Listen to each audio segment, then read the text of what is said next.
ओ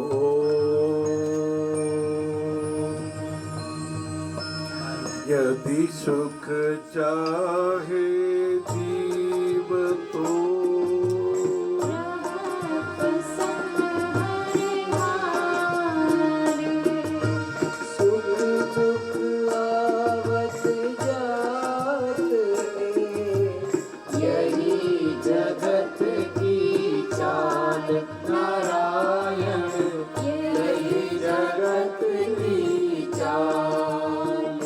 हमेशा प्रसन्न रहते हैं, सदैव आत्मा में रमण करते हुए भगवान की कृपा की अनुभूति करते हैं। शबरी माता प्रतिदिन इंतजार करती थी प्रसन्न रहती हुई, मेरे राम आएंगे, मेरे ठाकुर जी आएंगे, मैं उनको बेर खिलाऊंगी।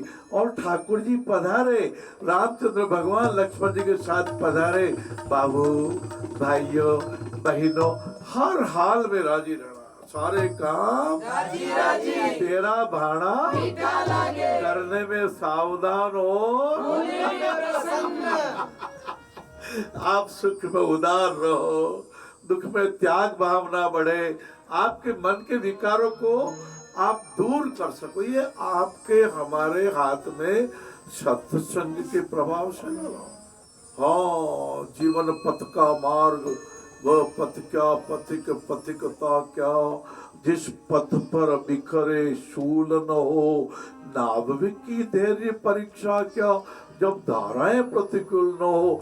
देखो लालाएं, सुख दुख तो आते जाते ही रहेंगे, कोई इस दुनिया में पूर्ण दुखी नहीं और कोई पूर्ण सुखी नहीं।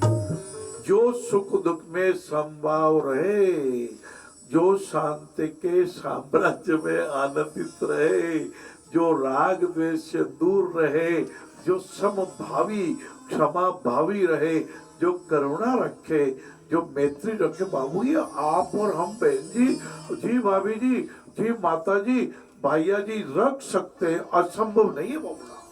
हर हाल में जीवन पथ का मार्ग यही बाबूड़ा। रामायण में प्रताप भानु नाम का राजा पहले तो ईश्वर भक्त था, लेकिन उसकी कुछ कुसंगति हो गई। जंगल में गया, एक राक्षस साधु वेश धारण करके बैठा था, उसकी संगत में आ गया। हे राजन, तुम ब्राह्मणों को भोजन कराना, मैं अपने मंत्री को भेज दूंगा, और ये भेद किसी को मत बताना। और ब्राह्मणों ने क्रोधित होकर कहा था, हे राजन, ये मांस मिला हुआ भोजन हमें कर रहा है, हमारा धर्म नष्ट करना चाहता है, जा तू राक्षस बन गया। ये बालकांड में प्रसंग था, हमारा ठगा गया ना। हाँ, यदि जीवन ऐसे ही चला गया, यदि आपने सत्संग नहीं किया बाबू, यदि आपने वैराग्य अभ्यास, कृष्ण भगवान से पूछा अर्जुन ने, ठाकुर जी ये मन बड़ा चंचल है, ये मेरा मन लगता ही नहीं, मेरा मन चंचल बहुत है, क्या करें, किस तरीके से मन शांत में हो सकता है। प्रभु ने मुस्कुरा कर कहा, हाँ अर्जुन, ये मन बड़ा प्रमथ स्वभाव का है।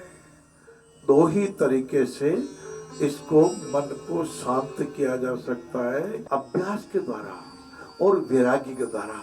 30 साल के नारायण सेवा संस्थान के इतिहास में मैंने विश्वास किया। एक बार जब ये हॉस्पिटल शुभारंभ हो रहा था 1994 में, मुझे ऑपरेशन टेबल मंगानी थी जयपुर से। एक ही दिन पहले एक साधक पधारे और मैंने उनको दूसरे दिन 60,000 रुपये देके कहा, बाबू जयपुर पधार जाओ। मैंने फोन से बात कर ली, वहाँ जाना और वहाँ से ऑपरेशन टेबल लेके परसों वापस लौट आओ। वो ऑपरेशन टेबल ले भी आए और बाद में 5-10 दिन बाद बोले, बाबूजी आपने मेरे पे विश्वास कैसे कर लिया?